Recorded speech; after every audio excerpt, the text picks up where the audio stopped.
Welcome to Total Retail Talks, your podcast channel for retail knowledge. Hello, and welcome to episode 56 of Total Retail Talks. I'm Joe Keenan, executive editor of Total Retail. Today I'm joined by Mike Edwards, CEO of eBags, the online retailer of handbags, luggage, backpacks, laptop bags, and travel accessories. We're going to be discussing how eBags is growing its business in a challenging retail environment. Thanks for joining me, Mike. Oh, great to be here. Thanks, Joe. So I just want to talk about, talk a little bit about eBags. Some good news. Seems like the company is consistently growing its sales. I saw something recently over 20% in the last 3 quarters. What do you attribute that rise in sales to? Yeah, there's a couple factors that are positively impacting our sales. The first is we've increased our selection, fairly dramatically over the last year. We've added almost 23,000 new products. That's a 40% increase over last year. And now we have over 80,000 SKUs on our site. We've also added 240 brands, and that's up almost 44%. Our own brand, eBags product, we've really focused on it both in marketing and inventory, and that's showing us, almost a plus 40% growth year over year. And that's in part, with expanding categories. So we've gone into apparel, footwear, wearables, smart home automation, audio. We've added bows. We've added drones, cameras, tablets, reading glasses, portable batteries, car accessories, and pet travel. So we've really strengthened our product proposition on ebags.com.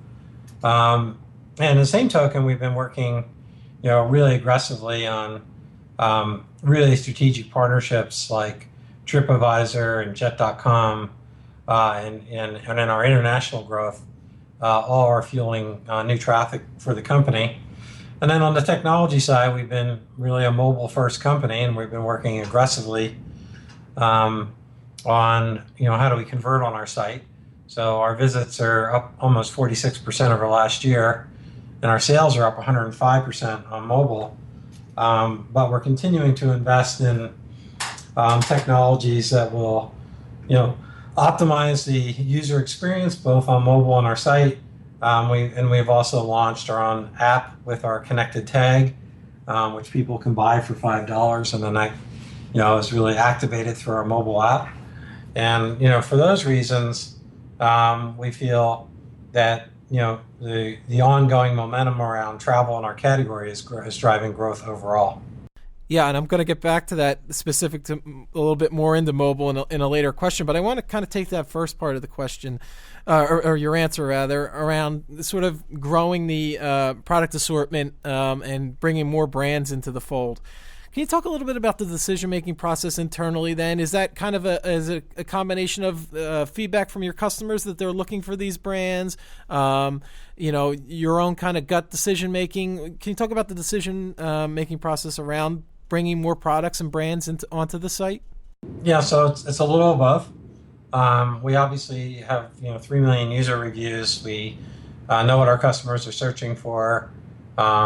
We also look at other travel related companies and sites and see the products they're carrying, and then it's our own experience in the industry of what's relevant and what our customer want. Like Bose headphones, most people on a plane are wearing a set of headphones for their travel.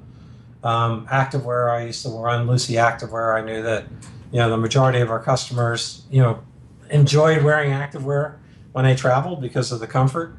And for those, so it's a little bit of experience in various categories and applying it to our core customer demographic, which is really sort of split between baby boomers and millennials. Both are seeking travel and experiences, but both really have a host of packing, travel, backpack, and accessory needs that they need for any trip, and we help customize that through our data. Yeah, that's really interesting. You kind of mentioned the split customer bases there. Obviously travel being not specific to one segment. So, and then you identified, sort of those 3 or 4 real growth areas: international, some of your partnerships, product assortment, mobile. I'm just curious, going forward, what will be the focal points for eBags as it looks to maintain and build upon this growth? Yeah, so for us, it's continuing to build upon on the mobile digital experiences with our customers through engagement with our app, through user-generated content, to tracking tags, to strategic partnerships with great brands like TripAdvisor. That we become more than just a commerce site. We become part of the whole digital content media site that our customers are looking for, and I think that's ultimately what fuels the brand. As the technology evolves, we'll continue to look at where we need to invest in mobile, where we need to invest in voice search. How do we work with our strategic partners like Google and Facebook, and capturing those mobile moments, and then keeping a watchful eye in terms of what's happening with virtual reality, IoT trends, and making sure that from a technology standpoint that we're constantly bringing innovation to the customer experience when they're shopping eBags.com. You've mentioned mobile a couple times, so let's talk a little bit about that. And you mentioned the broad customer base at eBags. How do you account for the growth in mobile shopping amongst all consumers? What are some of the specific things you're doing in terms of mobile? You mentioned the mobile sales are really skyrocketing. You talk about converting those customers. What's sort of the mobile strategy for eBags? Well, we sort of look at whatever the engagement is on a mobile phone specifically, that it has to be a very simplistic experience, meaning it's sort of one step to find the information and the product, and it has to be served up in less than 1 second as our golden rule. But within the mobile experience, we used to be responsive, meaning it would mirror what we were doing on the site, and we're shifting to adaptive, where we're designing different mobile experiences on each product landing page as well as the checkout experience, to really make it easy for the customer. And that's where both the site A/B testing and feedback, as well as continuing to invest in mobile payment solutions like Apple Pay and PayPal, and Amex Pay, that we can make that one-touch experience for our customer. But we also recognize that the customer is a multi-device shopper, and they may search for it on their mobile device and may buy it on their tablet or their desktop later. So we're spending a lot of time as we're investing in the digital marketing and traffic building to really understand the cross-attribution aspects of the customer journey and making sure that wherever they land, it's a great, fast, productive experience. Yeah, you mentioned adaptive, and I'm interested in particular about how you guys within the company, how are you handling mobile? Is that its own separate team within the company? Is it handled as part of a regular e-commerce division, marketing? What is sort of, how have you structured the team to tackle this growth in mobile? Yeah, so all of our teams are doing both. So our site merchandising team handles site and mobile development. Our technology, our CTO, also manages mobile priorities in parallel to the other IT priorities we have in the company. And then really from a marketing standpoint, we do the same thing. We manage both channels with one team. It is potential that, as we go into next year and mobile becomes such a massive part of our business, that we'll have to think through a little differently about how we're structured and do we have enough mobile expertise to lead us into the future from a product management standpoint. But today we've been able to manage it with our current team. So, we're in October here, fourth quarter. Interested in how eBags is preparing its business for the busy holiday season. What are some of the things you're doing as we ramp up here into holiday buying mode?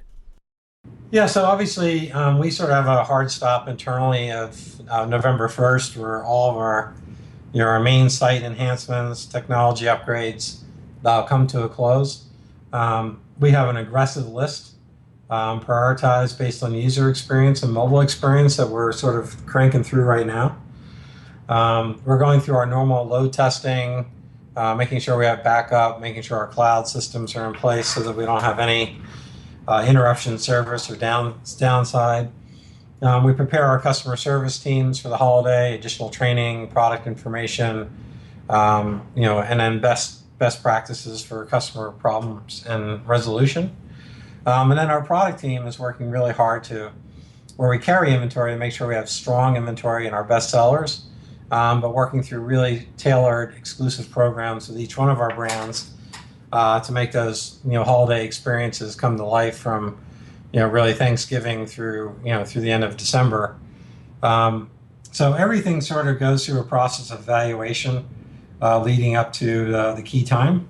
We have a really strong plan in place. We feel good about it, but again, it's you don't know till you get there. Right.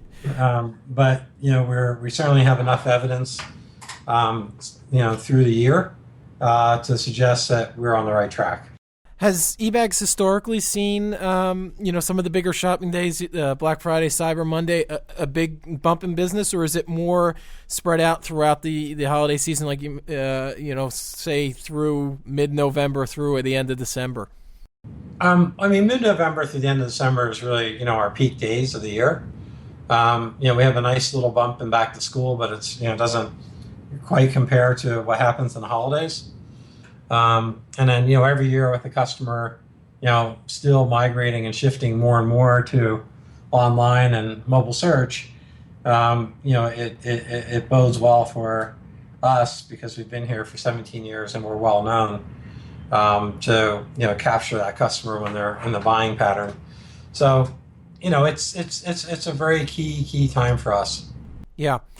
And then my final question, Mike, you have quite an extensive background in the retail industry.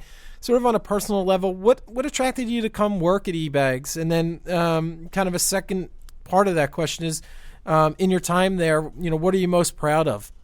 Yeah, so, I saw a company where it had a lot of potential.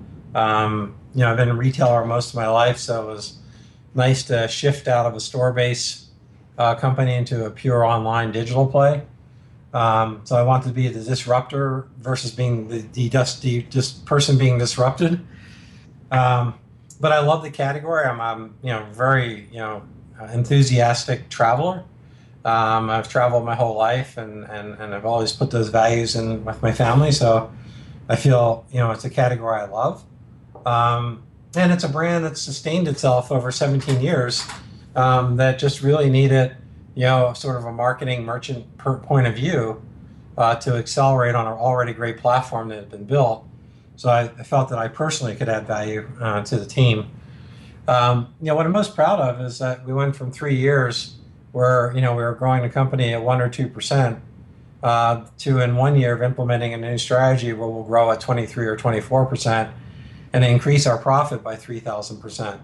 So, those are it's really a team effort, and I'm just, glad to see that, we're making the right changes for our customers. Yeah, some really impressive numbers there, and something that you should be proud of, not just yourself. You mentioned the whole team. So, I want to take this opportunity to thank Mike Edwards of eBags for his time. Please check out our podcast channel page, mytotalretail.com/podcast for show notes. Total Retail Talks is available on iTunes and Stitcher, but make sure to subscribe on our podcast channel page as well. Lastly, please follow us on Twitter at MyTotalRetail or on Facebook at facebook.com/MyTotalRetail. Thanks, and I look forward to you joining us in the next episode of Total Retail Talks.